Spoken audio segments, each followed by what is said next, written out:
96.7 KCAL rocks. It is our Thursday and time to talk about a big weekend coming up in sports with our guy, Pep. Pep, what's going on? Patrick, here's the deal, man. In the NFL playoffs, if you're not one of those teams in the playoffs, you're already getting ready for next season, right? Like you're already finding your new head coach, you're firing guys, you're hiring guys. That is the case right now in the NFL, where there are some really good jobs open in the NFL for head coaching vacancies. One of them, you could make a case that the New York Giants is a good job, and that is where reportedly John Harbaugh, the former head coach of the Baltimore Ravens, is going to go. And it's kind of exciting, man. We talked about this before. They've got a good young core on offense, quarterback, running back, receiver. They're pretty good on defense, too. Dare I say the Giants are kind of built to win, and now they're going to have a guy like John Harbaugh step in who's a proven winner. Yeah, I think it's a great move by them, but I have to be honest, I was surprised that Joe Schoen is still in the mix here, because I kind of thought that, Harbaugh wanted to pick his own GM. Maybe they're going to give it a shot. If he doesn't like it, they can get rid of him. But I was surprised to hear that old Mr. Schoen was still in the business. Yeah, I watched Hard Knocks, and I got to know the Giants a little bit better last offseason, and I'm kind of surprised as well. But they drafted well, man. They got Jackson Dart, Cam Scadaboo, Malik Neighbors on offense. They've got some good young players on defense.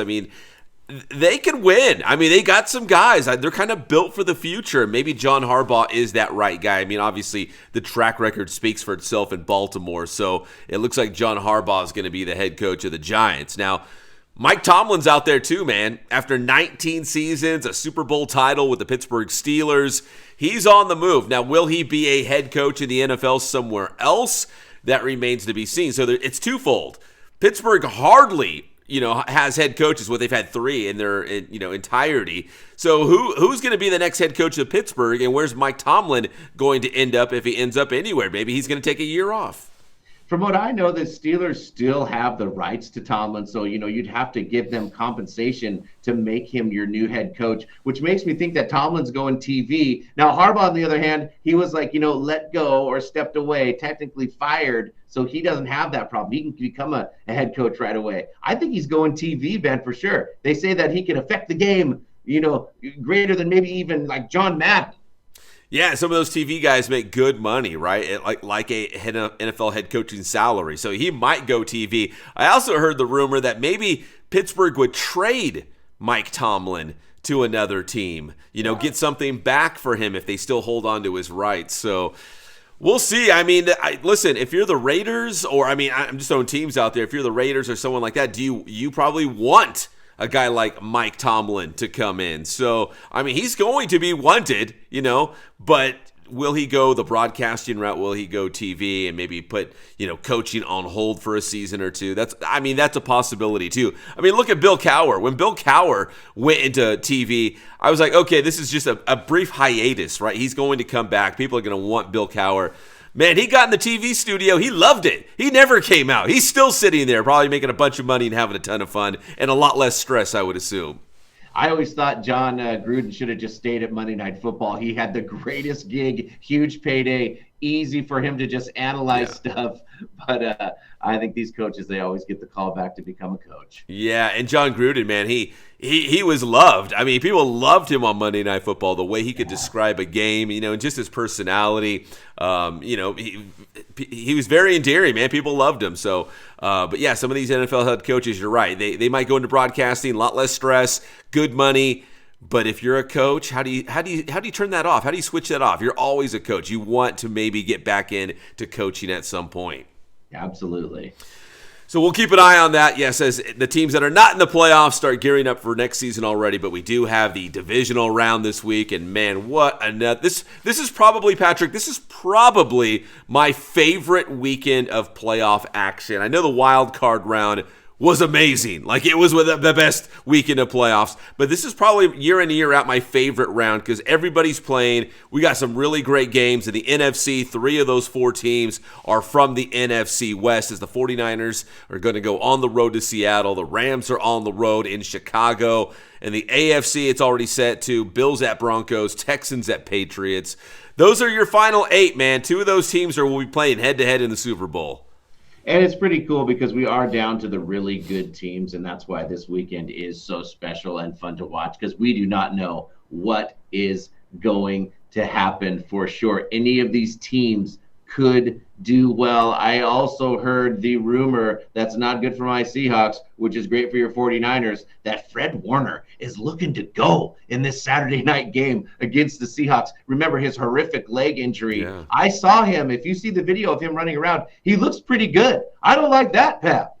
He's on the practice field. And Kyle Shanahan, the head coach of the 49ers, even said, hey, if Fred says he's good to go, of course we're going to talk to the doctors, but if he says he's good to go, we're going to let him go. So that would be a huge addition for the 49ers coming back from a pretty gruesome ankle injury. So, man, that would be huge. As the 49ers are still missing several key star players, to have him back at least, man, that would be huge. And Eric Kendricks, who was a great pickup for the 49ers at linebacker, he played great last week. To have him in the mix now, and if you get Fred Warner back, things are looking up a little bit for the 49ers. They're still shorthanded, but man. Oh, and I also saw the odds to win the Super Bowl. Actually, Seattle has the best odds as of today to win the Super Bowl, and the 49ers are the longest shot. I think Seattle was like plus 300, and the 49ers were like plus 2,000. Like, they were the longest shot. So I was like, I don't know, maybe I should put some money on my 49ers. Definitely. It's a big payday, and there's nothing like nobody thinks you can do it. It's the best position to be in. Yeah, they got nothing to lose. I mean, the 49ers really should not be here. Kyle Shanahan might be the NFL Coach of the Year for what he's done this year. They really shouldn't be here. In Seattle, I got to give credit to the Seahawks, though, too.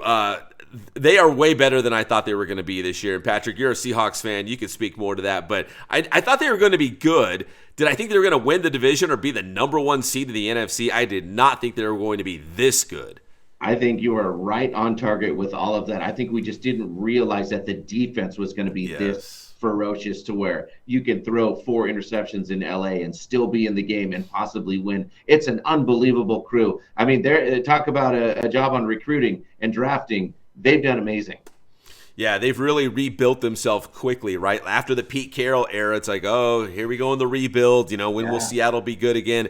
They're good again. They're back. So it didn't take very long for them to get back on their feet. So they got some really great divisional playoff games this weekend in the NFL. And Patrick, finally, I did want to talk some college football, specifically college quarterbacks. I know we're getting ready for the championship game.